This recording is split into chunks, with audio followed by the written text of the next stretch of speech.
반갑습니다. 오늘도 예배하러 나오신 여러분에게 하나님의 은혜와 평강이 함께하기를 간절히 기원합니다. 아멘. 오늘도 5월의 마지막 주일인데 이렇게 밖에 걸어보니까 참 꽃들도 아직 피어있고, 물론 외래종이긴 해서 조금 마음이 좀 그렇지만은 노란 꽃이 피어있고 참 녹음도 이렇게 우거져 있는 것 같아서 참 보기가 좋은 것 같아요. 이렇게 귀한 계절 하나님이 허락하셨는데 여러분이 이 계절을 마음껏 즐기시면서, 물론 더워질 테지만 마음껏 이 환경과 녹음을 즐기시면서 하나님의 창조 질서가 얼마나 아름답고 오묘하도록 완벽한지를 여러분들이 알면은 좋을 것 같아요. 여러분, 우리가 이제 길게 1장을 다루었는데 오늘이 1장 마지막 부분에 도달했어요. 이제 오늘 본문을 마지막으로 2절부터 시작된 이스라엘을 향한 여호와의 심판의 말씀이 마무리되는데 어떻게 마무리하시는가 한번 우리가 보려고 합니다. 사랑하는 여러분, 우리가 이 성경을 읽을 때 많은 관점과 렌즈를 가지고 해석할 수 있겠지만은 성경이 가지고 있는 기본적인 중심 주제는 메시아이신 예수 그리스도예요. 그분이 어떤 분이시고 어떤 일을 행하셨는가 라는 것을 가장 중점적으로 다루고 있고 우리 백성들에게 알려주는 것이 바로 성경이 가지고 있는 기본적인 주제이고 틀입니다. 분명 성경은 사람의 손을 거쳐서 쓰인 것은 분명한 사실이지만 절대로 그 손으로 쓴 인간 저자들의 자의적인 판단에 따라 쓴 것이 아니라 모든 성경은 성경의 원저자이신 성령 하나님의 영감과 감동으로 쓰인 책이기 때문에 하나님의 뜻이라는 하나의 관역을 가리키고 있는 책이 성경입니다. 그래서 우리 신앙의 선조들은 성경이 어떤 책인가 라고 말할 때 영감의 방식, 그 성경의 원저자이신 성령 하나님이 어떻게 영감을 하셨나 라고 다루는 영감의 방식을 정의할 때에는 인간 저자들의 인격과 지식을 10분 사용하신 유기적 영감, 또 영감의 범위, 어느 정도까지 영감을 하신 건가 라고 물었을 때에는 모든 글자와 사상, 내용 하나하나까지 그분이 간섭하시고 인도하심으로 쓰였다라고 하는 완전 축자 영감, 요 두 가지 영감서를 지지해요. 유기적 영감 그리고 완전 축자 영감, 요 두 가지서를 우리 건강한 개신교는 성경에 대한 관점으로 지지합니다. 그렇기 때문에 여러분이 성경을 읽을 때 염두에 둬야 하는 가장 중요한 것은 과연 이 본문들이 오실 메시아를 어떻게 예표하고 있고 오신 메시아는 어떻게 드러내고 묘사하고 있는지를 여러분이 아는 것이에요. 성경은 절대로 역사적인 사실들을 날하는 데 그치는 연대기나 역사서가 아닙니다. 물론 역사적인 사실을 담고 있는 책인 것은 분명하지만 그 역사적 사실들을 통해서 궁극적으로 예수와 그분이 가져오는 복음이 무엇인가를 드러내는 데에 그 역사적인 사실들이 쓰이고 있는 것이에요.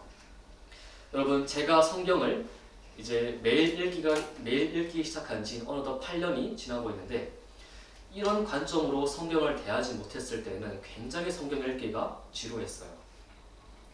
참 길고 방대한데 무슨 말을 하시고 싶어 하는 것일까? 이런 얘기는 왜 나올까? 지금 굳이 우리가 알 필요가 있을까? 라는 이런 생각들이 굉장히 많았어요. 긴 족보, 인명들, 지명들이 나올 때 굉장히 난해했고 또 너무나 복잡하고 어려운 그런 제사 방식들, 짐승을 죽이고 피를 뿌리고 곡식을 드리고 이런 여러 가지 절기와 제사를 다루는 내용들을 읽을 때 우리는 지금 그렇게 하지 않는데 왜 이거를 우리가 알아야 할까라는 생각들을 굉장히 많이 하면서 성경 읽기를 그렇게 초반에는 읽었어요. 그렇지만 성경을 읽은 시간들이 조금씩 쌓이고 성경을 보는 눈이 조금씩 뜨이게 되니까 무슨 말을 하시고 싶어 하는가 라는 것이 조금씩은 보이는 것 같아요. 이전에는 보이지 않던 부분들이 왜 이 말씀을 하시고 하셔야 하고 왜 우리가 지금도 이 말씀을 받아야 하는가 라는 것을 알게 되니까 이 말씀들이 하나도 허투루 보이지가 않고 참 중요하고 알아야 하구나라는 것을 메시아, 예수라는 관점을 딱 들이대니까 딱 보이더라고요. 어떤 분들은 구약보다 신약이 더 중요하기 때문에 지금은 구약을 비중 있게 다룰 필요가 없다라고 말씀하시는 분들을 제가 간혹 보게 되는데 저는 절대로 그렇게 생각하지 않습니다.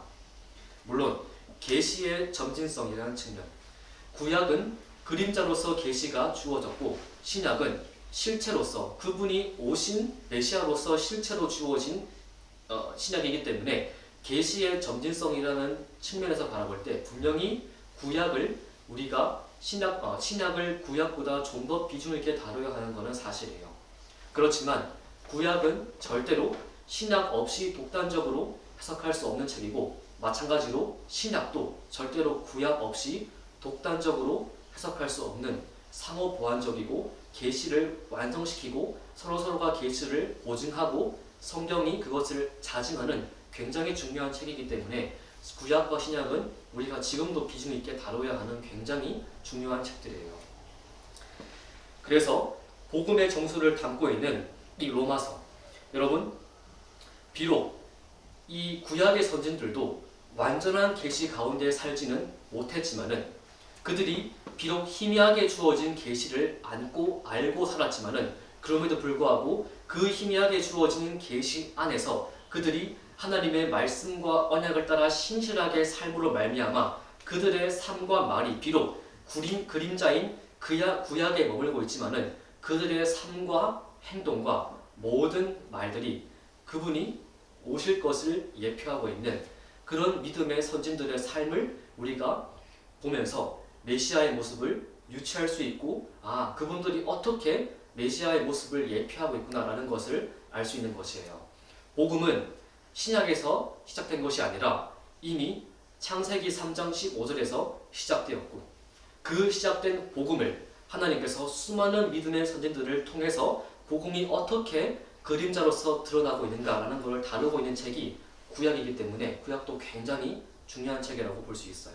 그래서 이 로마서, 복음의 정수를 담고 있는 로마서 4장에 가면은 그 4장에 가면은 바울이 그 창세기 15장, 구약의 창세기 15장을 인용해서 아브라함이 하나님을 믿은 것이 그에게 의가 되었다라는 것을 그대로 바울이 인용해서 믿음에 이르는 삶, 우리 그리스도인들은 구원받은 그 시작부터 하늘나라에 입성하는 그날까지 믿음을 끊임없이 사용해서 하나님을 기쁘시게 하고 말씀과 약속대로 믿음을 따라 살아가는 삶의 모습을 아브라함을 통해서 바울이 발견한 것이고 바울이 그 아브라함의 예를 인용해서 바울이 왜 믿음의 조상이었는가 하는 것을 보여주고 있는 것이 로마서에서 바울이 복음을 설명할 때 쓰는 하나의 방식이었어요. 사랑하는 여러분, 이런 맥락에서 오늘 제가 여러분과 나누고 싶은 주제는 심판에서 드러난 복음이에요. 우리는 그리스도 예수의 피로 구원을 얻어 더 이상 심판과 정죄 아래 놓이지 않는 의인과 자유의 삶을 살아가지만은 저는 우리가 심판이라는 주제를 다룰 때도 절대로 이 심판이 절대로 내 일이 아닌 것처럼 여기지 않고 그냥 넘어가지 않고 이 심판을 대할 때에도 복음을 발견할 줄 알아야 한다라고 저는 생각합니다. 그 심판이 본래 우리 모두의 당연한 결과이기 때문에 어머니의 모태로부터 죄를 가지고 태어나는 우리 모두가 응당 마주했고 마주해야 했던 당연한 이 결과가 심판이기 때문에 오히려 이 심판이라는 무거운 주제를 다룰 때에도 우리가 왜 더 이상 심판과 형벌을 받지 않을 수 있는가라고 말할 수 있는지를 우리가 반드시 이 심판을 다루는 본문에서 알아야 한다라고 저는 생각합니다. 사랑하는 여러분, 첫 번째로 하나님께서 길게 이어진 심판과 경고의 말씀을 마무리하시면서 이 무겁고도 엄중한 메시지가 왜 주어지는지 그 본질을 정확히 지적하고 계시는데 어떻게 말씀하시는가? 여러분 17절 상반절 한번 같이 한번 보겠습니다. 상반절, 내가 사람들에게 고난을 내려 맹인같이 행하게 하리니 이는 그들이 나 여호와께 범죄하였습니다. 네. 여러분 주님이 말씀하시는 형벌의 본질이 뭡니까? 여호와께 범죄한 것이에요. 여호와께 범죄했다. 형벌의 본질을 이렇게 정리하고 계세요. 여러분 여기 고난을 내린다 라고 할 때 이 고난은 우리가 지난번 주중 교리 공부 시간에 베드로전서에서 다루었던 선을 위한 고난 그런 건 아니겠지요 여러분.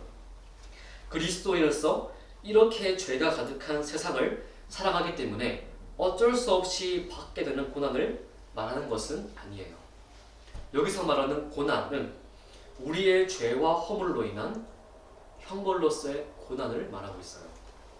이 사실이 뒤에 나오는 맹인같이 행하가이니 라고 나와 있는 이 표현이 확증하고 있는데 여러분 이 표현은 신명기 28장에 나오는 표현이에요.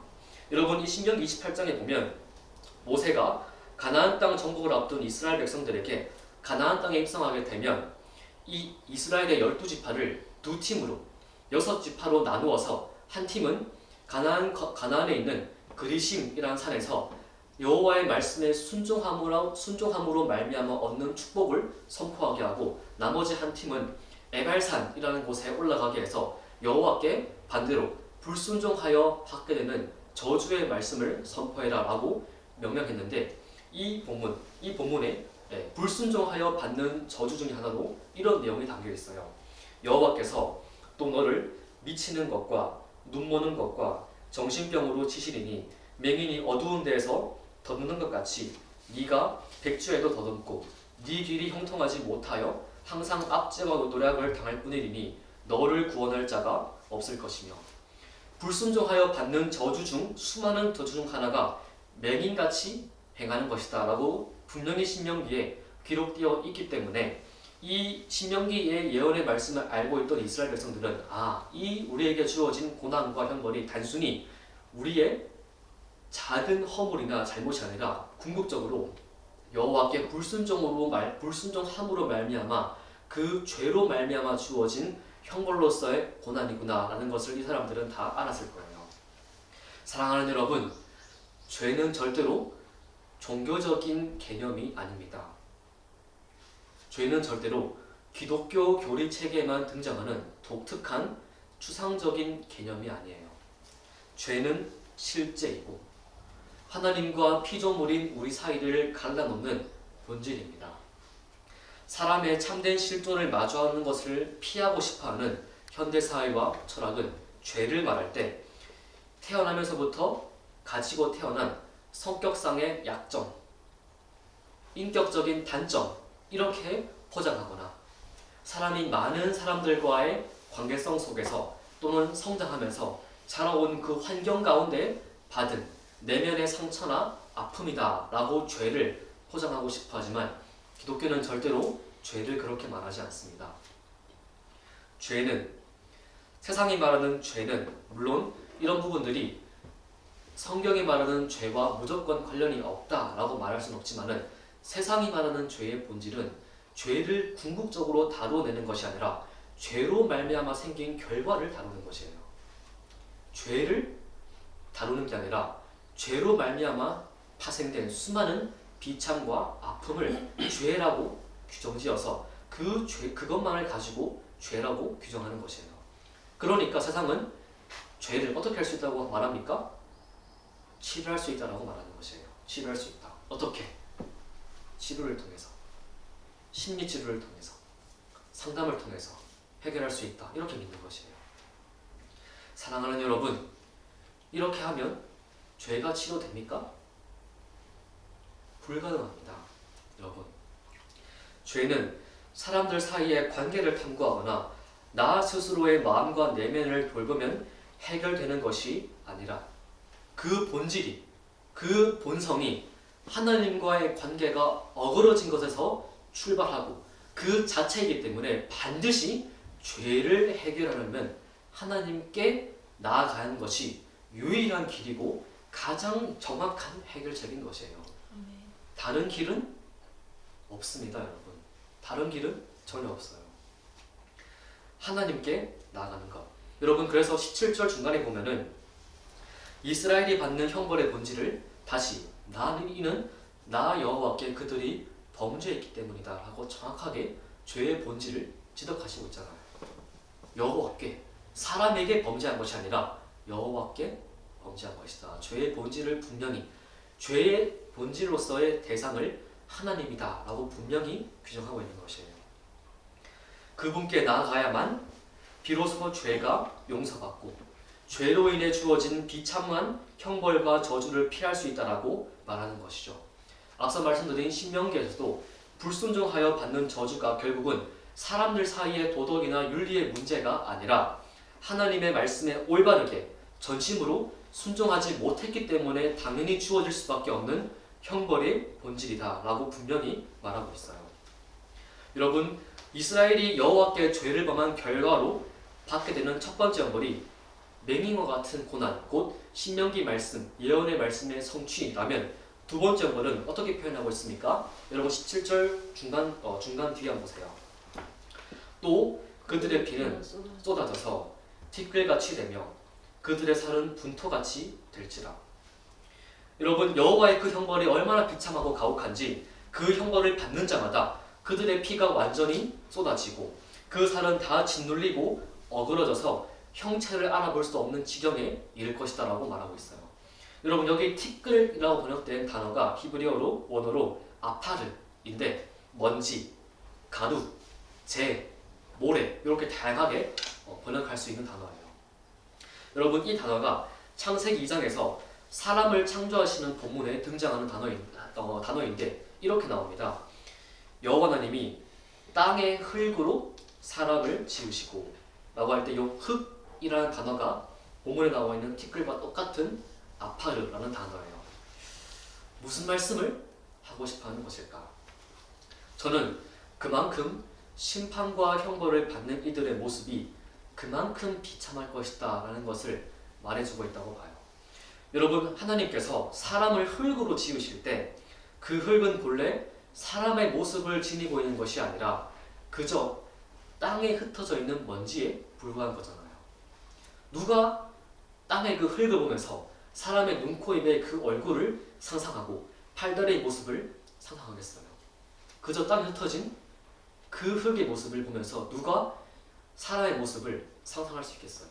그만큼 우리의 형벌이, 죄로 말미암아 주어진 형벌이 흙으로 지음받은 우리가 다시 흙으로 돌아가서 사람의 형체를 알아볼 수 없을 만큼 비참하고 너무나 고통스러울 것이다 라는 것을 말해주고 있다라는 것을 저는 발견해요. 여러분, 저는 좀 어린 나이지만 아직 간혹 매체를 보면서 돌아가신 분들의 그 시신이 화장되어서 이 하얀 유골 가루만 남게 되는 모습을 볼 때 참 마음이 씁쓸해요. 그 1000도 가까운 그 관에 사람을 2시간 정도 두면은 그렇게 멀쩡했던 이 사람의 모습이 아무런 형체 없이 가루만 남게 되는 거잖아요. 2시간, 1000도에 2시간을 누워뒀더니 가루만 다 남는 그 2kg 정도의 그 하얀 유골 가루가 사람의 모습이었다라는 것을 상상하기가 어려워요. 오늘 본문도 그런 맥락에서 저는 그렇게 봅니다.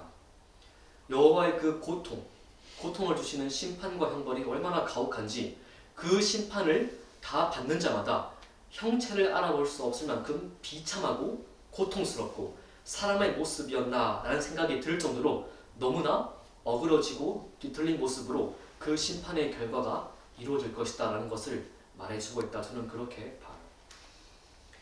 사랑하는 여러분, 그렇기 때문에 이 심판의 메시지를 듣고 돌이키는 모든 자마다 비록 죄인으로 태어났고 여전히 여호와께 범죄한 이스라엘일지라도 우리의 죄를 깨닫고 회개하여 그분께 돌아가는 모든 자마다 이 영원한 형벌이 면제됨을 성경이 말하고 있는 것이고, 오늘 우리가 이 복음을 믿어 구원에 이르렀다라는 것이 얼마나 감사한지를 여러분과 제가 다시 한 번 더 기억하기를 소원하는 것이에요. 여러분, 주님의 이 말씀과 복음은 항상 양면성을 지닙니다. 마치 동전의 앞면과 뒷면처럼 양면성을 지녀요.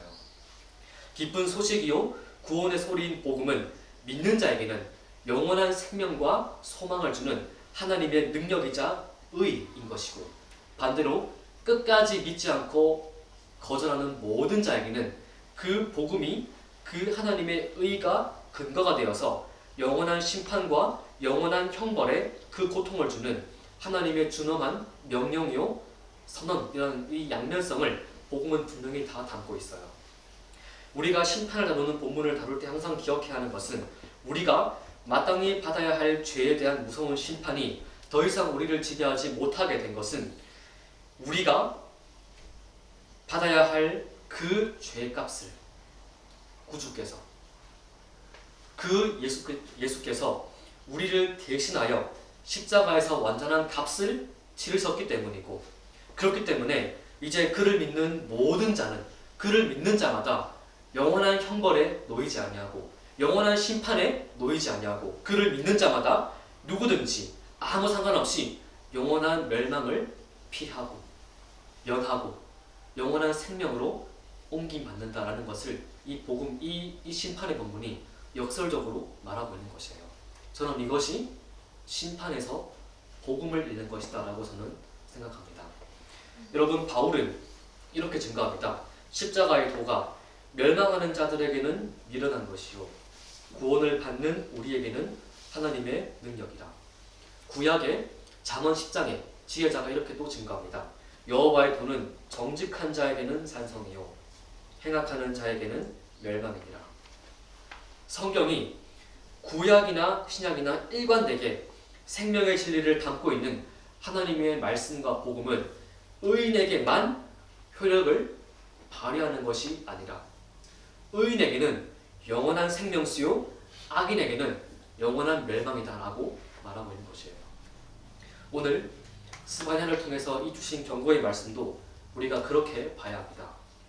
끝까지 이 심판의 메시지를 듣고도 돌이키지 않는 모든 자, 회개하기를 거절하는 모든 자에게는 하나님의 그 공의로운 심판과 형벌이 추상같이 때가 차면 어김없이 임할 것이지만은 하나님의 말씀을 듣고 지금 이 순간부터라도 돌이키는 모든 자에게는 너무 늦은 것이 아닌가 라고 생각하는 그 시점이다 라고 할지라도 하나님은 절대로 그 사람을 내치지 아니하시고 그 모습 그대로 받으시고, 하나님은 우리가 마땅히 받아야 할 모든 심판과 형벌을 면하시고 구원의 은총으로 들어오게 하신다라는 것을 오늘 본문이 역설적으로 말하고 있는 것이에요. 물론 구원을 얻으면 더 이상 형벌이 없는 것은 아니죠. 그런 건 아니에요. 형벌이 있긴 있습니다. 우리에게도. 히브리서 12장에 말하듯이 여전히 육신을 입고 사는 우리이기에 믿음을 따라 살지 못하고 죄를 범할 때 하나님은 분명 그 아버지가 아들, 딸들을 매로 징계하시는 그 초달하시는 것처럼 자녀를 징계하신다라고 성경은 분명히 말하고 있어요. 그렇지만은 물론 그 징계와 초달의 목적은 영원한 멸망으로 내모신다 그런 것이 아니라 다시 그 의인의 길로 돌아오기를 원하시는 하나님의 사랑과 긍휼과 은혜가 담겨있는 귀중한 형벌인 것이죠. 의인에게는 오히려 그 심판과 형벌이 하나님께로 더 돌이키게 할 수 있는 양약이 되는 것이에요. 그렇지만 사랑하는 여러분, 제가 오늘 본문을 묵상하면서 우리가 17절에서 반드시 발견해야 하는 것은 이 본문이 단순히 가늠할 수 없는 형벌을 선포하면서 돌이킬 것을 촉구하는 것을 뛰어넘어서 우리가 심판을 면할 수 있는 유일한 이유, 그 형벌을 대신 받으실 메시아의 모습을 보여주고 있다는 사실이에요. 물론 이 구약의 이사야서에 나온 것처럼 여호와의 종으로 오실 메시아를 직접적으로 드러내면서 메시아가 이런 분이다, 이런 형벌을 당하실 것이다 라고 말하는 본문도 분명히 있지만은 오늘 본문처럼 그분이 직접적으로 등장하진 않지만은 오늘 본문처럼 심판의 모습을 통해서 메시아가 어떤 형벌을 당하실 것인가 라는 것을 간접적으로 보여주는 본문도 존재하는데 오늘 본문이 그런 본문이에요. 여러분 어떻게 예표하고 있습니까? 여러분 다시 한번 보세요. 또 그들의 피는 쏟아져서 티끌같이 되며 그들의 그들의 살은 분토같이 될지라. 여러분 우리가 지난 4월 이 고난주간 성금요일 새벽에 시편 22편 메시아의 복음 제5의 복음서라고 불리우는 시편 22편을 우리가 봤는데 그 본문에 이런 말씀이 나옵니다. 나는 물같이 쏟아졌으며. 여러분 원문을 보면 여기 쏟아졌다라고 등장하는 이 표현이 요 17절에 등장하는 쏟아져서라는 표현과 똑같은 표현이에요. 시편 메시아를 예표하는 그 본문에서의 표현과 오늘 본문에서의 표현이 똑같은 단어를 쓰고 있어요. 우리 구주께서 십자가에서 당신의 물과 피를 다 쏟으셔서 마치 그분의 몸이 액체처럼 흘러내리는 듯한 고통을 겪으실 사실을 우리가 유추할 수 있겠죠.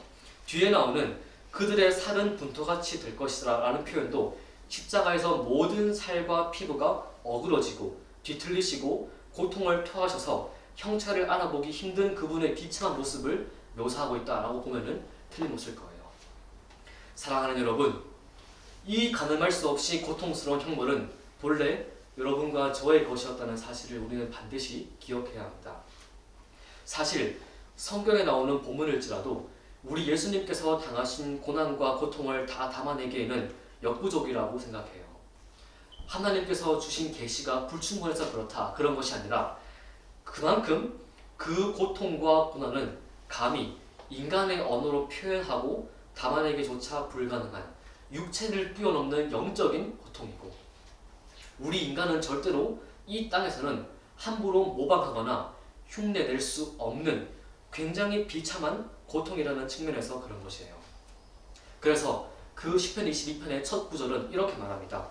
내 하나님이여 내 하나님이여 어찌하여 나를 버리셨나이까. 우리 구주께서 이 다윗의 말을 그대로 인용해서 십자가에서 피를 토하시면서 이 단말말을 지르신 것이에요. 우리 예수님은 육체적 고통 또한 이루 말할 수 없이 크셨음에도 불구하고 내 육신이 고통스럽다 이런 말씀은 안 하시고 그저 첫 마디로서 내 하나님이여 내 하나님이여 왜 나를 버리셨습니까? 이렇게 그분이 하나님께 버림받았음을 비탄하시고 한탄하시는 영적인 단절과 분리의 고통을 말씀하고 계신 것이에요. 사랑하는 여러분, 이 고통의 현장이 본래 우리의 것이었음을 우리는 한시도 잊지 말아야 합니다. 우리는 값을 치르지 않고 구원받은 것이 아닙니다. 우리는 값없이 심판을 면제받은 것이 아닙니다. 우리가 마땅히 받아야 할 형벌을 하나님의 독생자 예수 그리스도가 언약을 따라 홀로 화목제물로 속죄제물로 속량으로 오셔서 대신 우리를 위하여 그 심판의 값을 치르신 것이에요. 그래서 그가 이루신 대속의 의를 믿는 자마다 멸망하지 않고 영원한 생명으로 건진받는 것이고 우리가 믿음을 통하여 선물 받은 이 예수의 의에는 그분이 이루신 십자가의 형벌도 포함되어 있다는 사실을 여러분과 저는 반드시 기억해야 해요. 우리가 받은 이 의에는 심판의 값이 포함되어 있는 완전한 의고 돌이킬 수 없는 의고 예수의 완전한 의를 우리가 선물 받은 것을 반드시 알아야 합니다. 비록 우리가 직접 십자가에 달리지 않았지만 이미 예수께서 이루셨고 그 전가하시는 예수의 의에는 마치 우리가 그 현장에서 함께 죽고 사는 것이 포함되어 있습니다.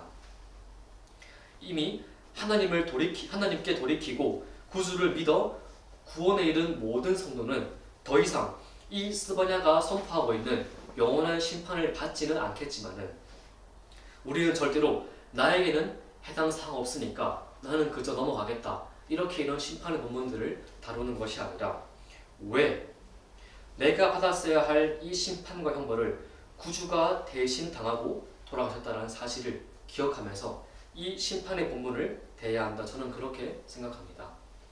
오늘 저는 예배자에 나오신 여러분 모두가 이 심판을 마무리하는 본문에서 이 심판을 우리가 왜 더 이상 담대하게 왜 더 이상 우리가 두려워하지 않고 담대하게 읽어낼 수 있는가라는 것을 그 이유를 알고 구주의 은총을 다시 한 번 더 기억하는 복된 시간이 되기를 바라는 것이에요. 여러분 하나만 더 보려고 합니다.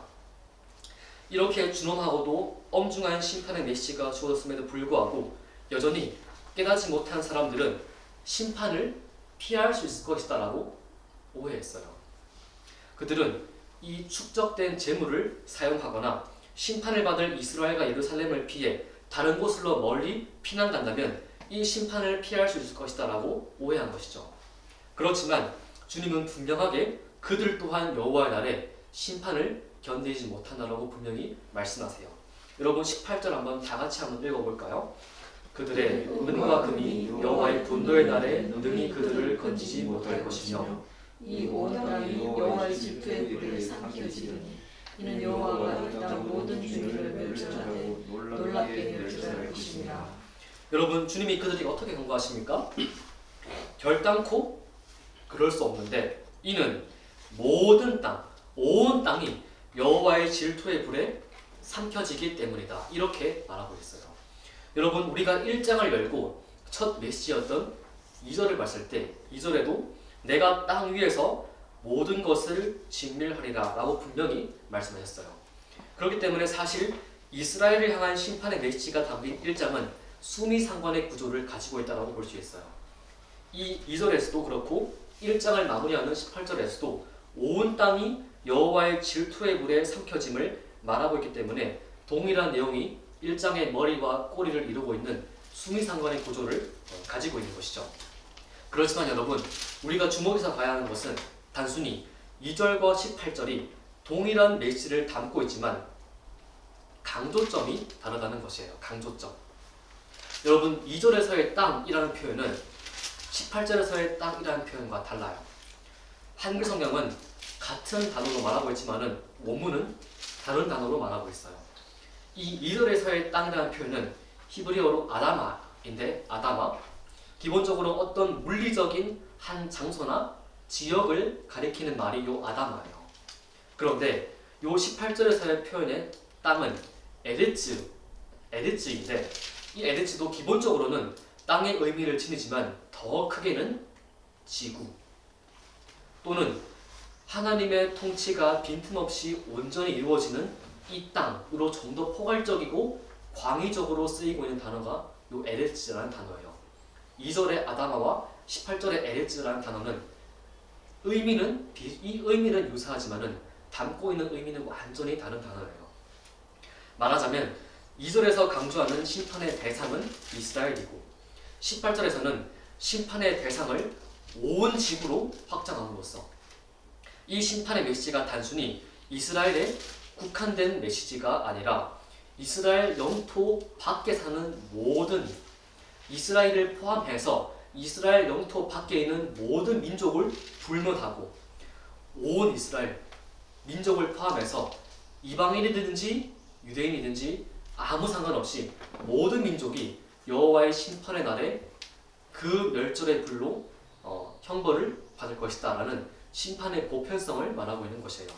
그래서 우리가 다음부터 보게 될 2장 4절부터는 블레셋, 이스라엘에서 가장 가까운 나라였던 블레셋에서부터 이스라엘이 가장 멀리 있는 나라라고 생각했던 아수르까지 이스라엘부터 블레셋을 거쳐 아수르까지 모든 땅이 여호와의 심판의 메시지를 듣는 그 모습을 우리가 2장부터 보게 될 거예요. 아수르까지 선포됨으로써 하나님의 주권을 강조하고 그 주권에서 기인하는 심판의 보편성을 보여줍니다.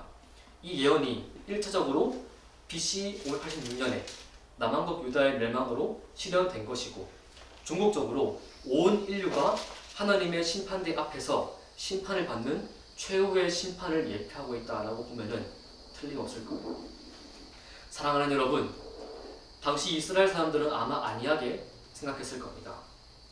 역사적으로 그들이 늘 해왔듯이 대적의 침입을 막기 위해서 가지고 있는 재물과 보물을 다 털어서 대적에게 뇌물로 바치거나 이스라엘, 예루살렘을 피해서 멀리 있는 장소로 도망가기만 한다면은 그 심판과 형벌을 피할 수 있을 것이다. 이렇게 안이하게 오해했을 거예요. 그렇지만 여러분, 주님은 분명히 선포하시고 계신 것이에요. 결코 이루지 못하리라. 이렇게 말씀하시는 것이에요. 하나님은 창조주와 심판주로서 온 만물을 감찰하시고 너희 또한 어디로 도망간들 하나님 당신이 그분 자신을 우리에게서 숨기실 수 있을지언정 우리는 절대로 그분의 낯과 얼굴을 피해서 어디로 피하든지 숨을 수 없다라는 것을 하나님은 지금 분명하게 선포하고 계신 것이에요. 그럼에도 불구하고 악독한 그들은 여전히 깨닫지 못하고 이 심판을 진지하게 받지 않고 무시했던 그 이스라엘 백성들은 여전히 은과 금과 같은 재물과 그것으로 만든 우상들에게 매혹되어서 마음이 우둔해져서 여전히 돌이키지 않고 버티다가 여호와의 심판을 자초하게 됩니다. 그 모습이 에스겔서 7장에 이렇게 나와 있어요. 그들이 그 은을 거리에 던지며 그 금을 오물같이 여기리니 이는 여호와 내가 진노를 내리는 날에 그들의 은과 금이 능히 그들을 건지지 못하며 능히 그 신령을 족하게 하거나 그 창자를 채우지 못하고 오직 죄악의 걸림돌이 되미로다.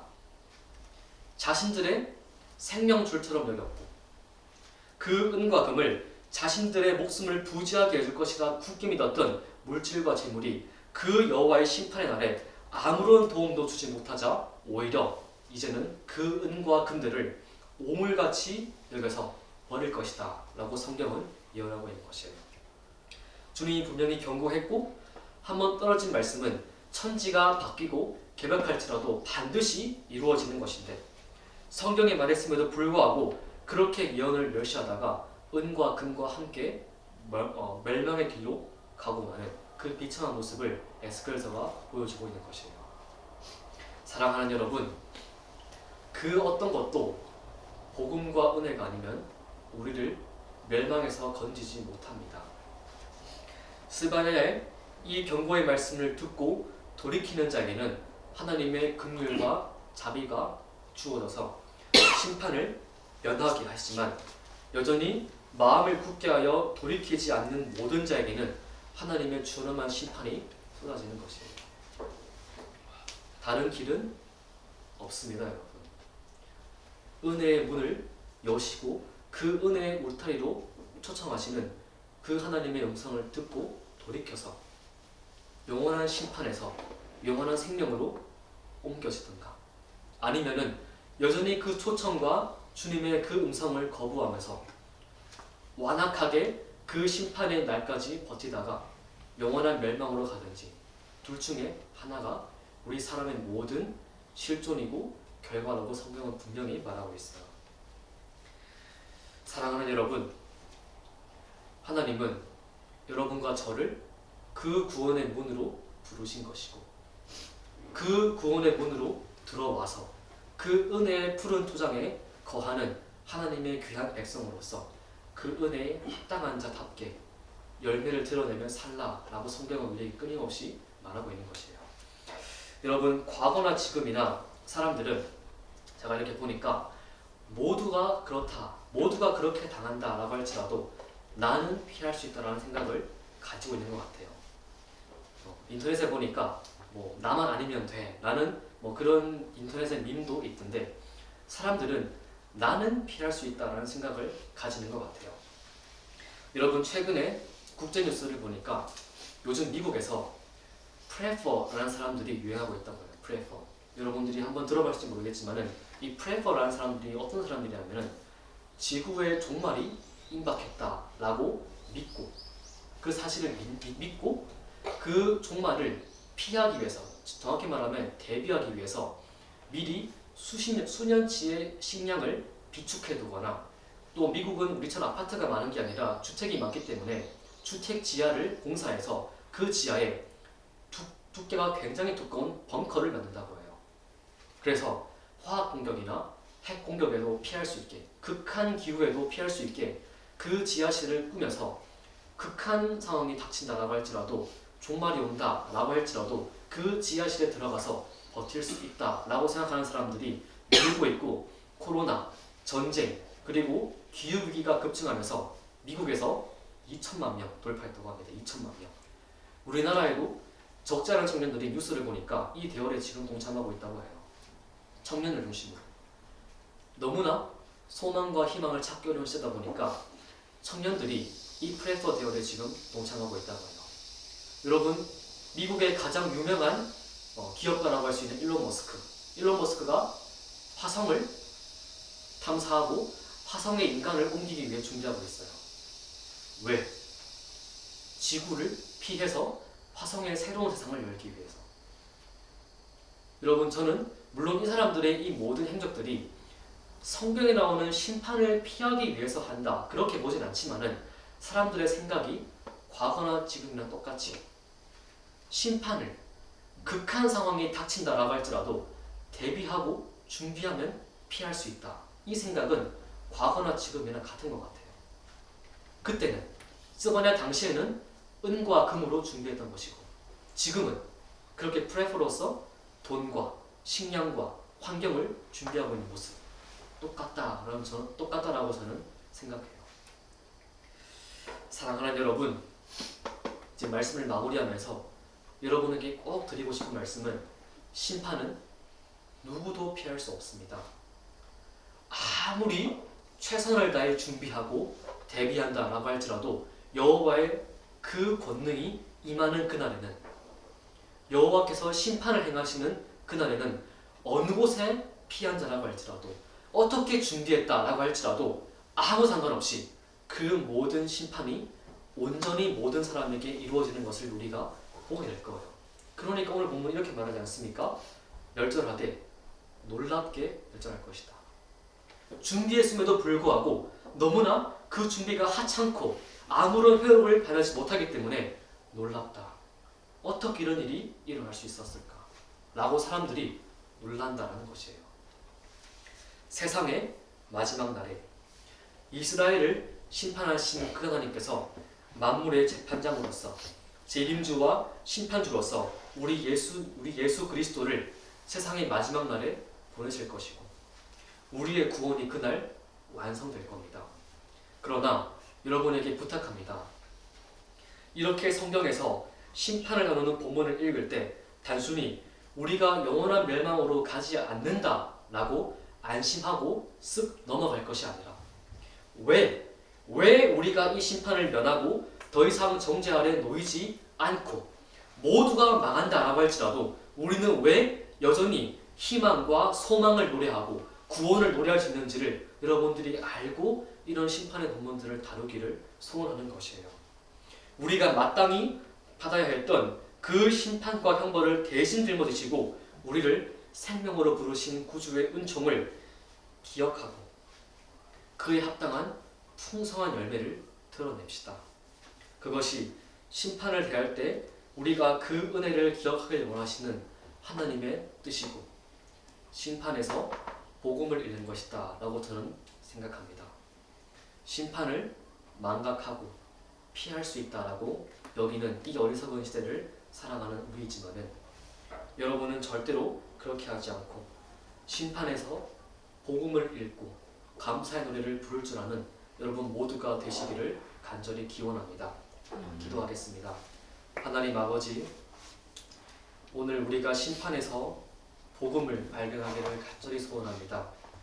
죄와 허물로 죽었던 우리가 목숨을 부지하며 살아가고 있지만은 우리는 언제든지 이 가슴 한편에 하나님의 부름을 받을 준비를 해야 하는 그 초청장을, 그 출석장을 우리가 안고 사는 존재였음에도 불구하고 우리가 더 이상 우리가 예수의 의를 힘입어 더 이상 그 심판을 두려워하거나 무서워하지 아니하고 세상을 담대히 살아갈 수 있는 것은 이 심판 속에 숨어있는 구주의 형벌, 우리의 대속주가 되신 구주의 형벌, 그분이 대신 우리의 모든 죄와 허물을 대신하여 돌아가셨고 완전한 값을 치르셨기 때문에 더 이상 심판과 형벌이 우리를 좌우할 수 없는 이 위대한 은혜의 때를 살아가는 것을 우리가 믿사오니 이 사실을 굳게 믿고 이 세상을 담대하게 살아가되 더 이상 심판과 형벌을 받지 않은 자로서 무의미하고 방임하면서 살아가는 것이 아니라 이 심판과 형벌을 면함받고